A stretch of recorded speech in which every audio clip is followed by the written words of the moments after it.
سلام دعنا هبلنا تختاتلتن فتوتن رارا ميديا واناون موياون ميزانون تحسوتات رارا ميديا حيزنا قريبنا لنا واناو زعبتات تقرأي حدش معبالتات مركبة channel نختكتاتلون عدمنا نيلو مزحزنا يوم عبيتنا تتاتك نقدم حوحات كتتقف استعدنا الشرحي كله خفلتو كامزقبات حبيرلو برعوم مزنتعو زيرة عوين والكامورات هابك لولاو تقرأي وعلى قدا يقبرو مهلاهم ناي متاع حد ولدو تساقيرو زحسب قبر زسرح رئيس اللو مرحنة تعبت تقرأ كم زادلون انفتحلو خلقنا يقالس معراف كفيتهم ناب حرا مريت صعبونا زبلو زلو مناسي انتار حوات قالس تصويعهم لنبسهم حيل سلام تقرأي بمبال سراويت زوح زلو زي مدرخ مناسي داقماين مسوات خقوعز زوح دي يكونن زبل كنرئي إثيوبيان وتاتراون كالوت استفلالو يقلقالو تزوعلا سبالبو نفرتي كتفري جميرالا إثيوبيان إرتران وطري أبز رأيلو زلوان زعات ورات تتعغ زلا إثيوبيا تفاح أفرينايلو أب فيسبوك استلطفم أبا كلا حقرنا يزفري سلي بملطف دما أزرارا بخوين قنيلو نايزيو من كالوتن زعباتات كندسسينا مريزكم سلتكتاتولنا نمسكنا نابزر زروم كنبل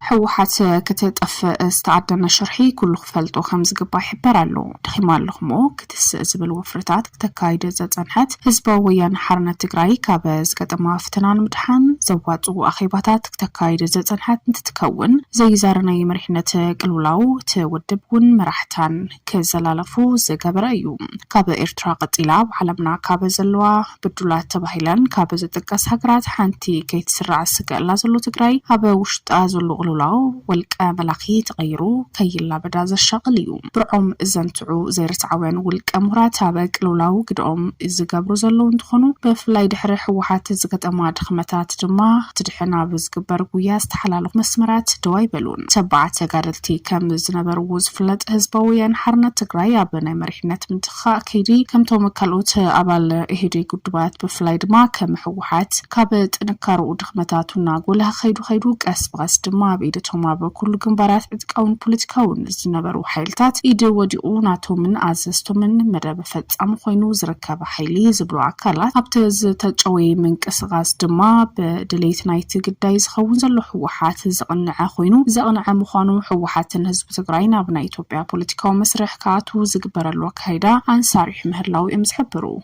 ناي إثيوبيا هاجر لعنت المرقات مؤلوم زخفلو مسواتي قفينت كي كحركوات وانا زي كحركوات وانا حوحاتها بإثيوبيا زنبرات قبالنا تحت سرعة بلتقنا مخانون مرأي زتقبر شرحي نوبيح مخانون انفيتهم زلو كما أبنت زتقصود ما بحوحات استمرحت قاو قالسي هزباونت وسن كم زي بلو نتقادلتون هزبون بمحرد ما تقادلت تقراي دوبو مساكيرون بمقلاس بواقع زي كمتنا هيوت مسواتي أكال مقدالة بكلو كللات إثيوبيان إرتران كفيلهم انت بقعدو ما دحرود قات درقي خلون عنا خنوستو زي بلوكوات خنو انزار زحلفو سرعاتات عدعوم زتقالس خنو زي تقالسو بزي قدس بزحات هزباونت هاجر بزي مات بمقال بمعرنة بحابارن تنت هاجر نمك هادما بزح واقع زتخافللو هزبن ودبنيوم كما زفلت كالوتو تعات هزبتاتون بمعرنة ساتفلو بوليتيكاو مسرح نمرقات منقس زوطو ناي ممتان مدب كابل بومامينوم ورق أو عدميهم زحلفو بيدقن دما مقورق السقاديفهم طرح إيدوم نعدوم استسنابتون وحدات هيكونون بمقطال دما دحرس ققر منقستون انتخونك ساب حزي آبازو اللهواهو كالوت نايم ببقع سرحاتي نات سرحات زتنحن تخون بحوحات زمتو بأمايت قطرو العلوت مرحتي مكل خال سراويت نخالوتو إثيوبياوين بوتا خلقو انتقبر بتأقاز قبلو دق تقراي نهالو دما بتأبيبنت عبلالاينت مخصاص رسعاون فتحاون يكونن قبل حوحات زقدنن زقبرن زلو تعلمتات كن دو كبلالو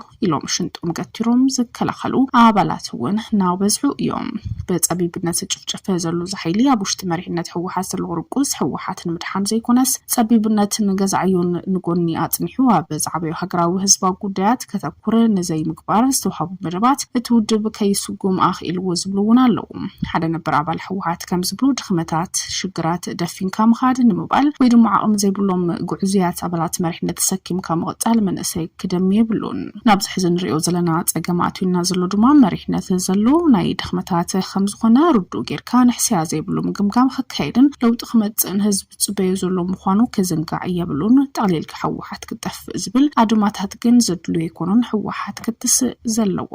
ውድብያ ይበል ማለያ ዘብሎም መፈላጣትን ወፍያትን ዝወለደ ህዝቢ በድቁማትን ጉዕዝያትን ክምራሕ የብሉን ዝብል መርገጽ ዘለዎም ኣብ ግዛት ትግራይ ኣብ ልዕሊ ተጋሩ ጋጢም ዘሎ ከቢድ ገበን ቅሉዕ ምጥሓስ ሕገ መንግስቲ ሙሉ ፍትሕ ክረክብ ፈጸምቱ ድማ ፍርድ ከቀርቡ ፌደራል መንግስቲ በብቃዓት ክሰርሕ አግባብ ዘለዎ ጻጥ መርሕነት ትውድብ ቀዳምነት ክወሃቦ ከም ዝግባእ ተጠቅሱ በፍላይ ድማ ዝተሓሳስብና ስትራቴጂካዊ ሕቶ ህዝብ ዘላቕ ሰላም ቁጠባዊ ፖለቲካዊ ውሕስንኡ ክሳብ ዘይተረጋገጸ እውን ካብ ውሽጣውን ግዳማውን ጥቃዓት ክድሕና ይኽእልን ስለዚ ድማ ቶም ቀንድን ጥቃዓት ዘቃልዑና ዘሎ ውሽጣዊ ድኽመታት ስሩ ነቀል ለውጢ ከነምጻሎም ምእንታን ድማ ከፈል ዘለዎ ኩሉ ምኽፋል ግድን ምዃኑ በኢንዱስትሪ ዘመናዊ ሕርሻ ዝማዕበለት ድኽነት ቦሳናይ መልክዑ ዝቐነሰት ብትምህርትን ምሁርን ዝተሃንጸት ሃገር ዝጠቅም ሳይንሳዊ አስተዋጽኦ ትገብር ዘለዋ ትርጉም ዘለዋ ትግራይ ኣብ መፍጣር እውን ልዑል ግደ ብምጽዋት ናይ ፖለቲካ ምውጋይ ሓይልና ዝለዓለ ክኸውን ኣለዎ ዝብል ማዕዳ እዮም ዝምዕዱ ብኻልእ ኣባህላ መጻኢ ዕድል ህዝቢ በዋናነት ኣብ ውሽጢ ዓቕሚ ዝድረኽ ምዃኑ ብሓፂሩ ትግራይ ናይ ዝሃገር ቁጠባዊ ማእኸል ጌርካ ካልኦት ዝደፍርዋ ዘይኮነስ ዝምነይዋ ክልል ምፍጣር ዘላቕ ውሕስናን ምርግጋጽ መማረፂ ዘይብሉ ጉዳይ ብምዃኑ ዝንምክሓድ ግን እንተነኣሰ ናይ መጻኢ ሓደ ወለዶ ተሳጊሩ ዝሓስብ ብገብሪ ዝሰርሕ ራእይ ዘለዎ መሪሕነት ከም ዘድልውን እናተሓበረ እዩ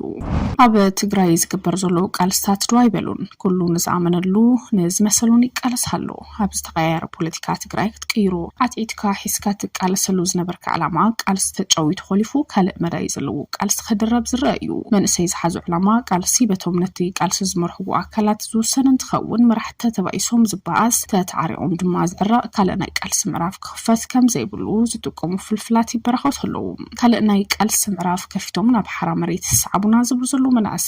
መንእሰይ አንጻር ህወሓት ክቃለስ ይጽውዑ ኣለዉ ብርግጽ እዚ ኣብ ሓራ መሬት በዝብል ዝካየድ ዘሎ ካልእ ናይ ቃልሲ ምዕራፍ ብዙሕ ዝባሃለሉ እንትኸውን በኣሉታን በኣውንታን ዝርእይዎ ይሳኑን ካብ ዝተፈላለዩ ሸንኻትን ረኽቦ ዘለና ሞራልን ሓበሬታን ልዑል እዩ ዝብል ሸዊት ቢተው ግዝኣትን ምሕደራን ብዕድመናይ ዝደፍኡ ሰባት ክብቅዕ መንእሰይ ወለዶ መጻኢ ዕድሉ ባዕሉ ይውስን ንሕና ንወለድና ክብረ ኣለና እሞ ይኹን እምበር መጻኢ ዕድል ናብ ዝምልከት ግን ወሰንቲ ክንከውን ዘለና በዓልትና ብምዃንና መንእሰያትና ኮነ ንሕና መጻኢ ዕድልና ክንውስን ንልዓል ዝብል መልእኽቲ ኣሕሊፉሎ ንመንእሰይ ወለዶ ንጎኒ ዝገደፈ ፖለቲካዊን ኢኮኖሚያውን ማሕበራውን ምንቅስቃስ መውዳእቱ ዕንወት ብምዃኑ መንእሰይ ወለዶ ሓባር ሲኢኑ ገሊኡ ናብ ስደት ከይዱ ኣደዳሞትን ጥሜትን ኮይኑ ገሊኡ ብዓዲ ዝተረፈ ብዘይ ስራሕ ቀንፈዘው እትብል ኣካለ ጉዱእ ኮይኑ ዘሎ ብጾት ድማ ጠማ ተሰኣነሉ መንእሰይ ወለዶ ብሓፈሻ ኣያሳነሉ ኩነታት ተፈጢሩሎ ደቅን ወላድን ስዋዕት ሓባር ሲኢኖም ዘሎ እንትኾኑ ግዜ እንተይወሰድና ግን ክንርከበሎም ይግባእ ዝብል ቁስቋስ ጀሚሮም እዚ እንትበሃል ድማ ካልእ ማሕበረሰብ ንጎን ገዲፍካ ዘይኮነስ ንሪኦ ዘለና ፀገም ኣብዚ መንእሰይ ኣካል ጎሊሁ ዝረአ ብምዃኑ ብወታደራዊ ሓይሊ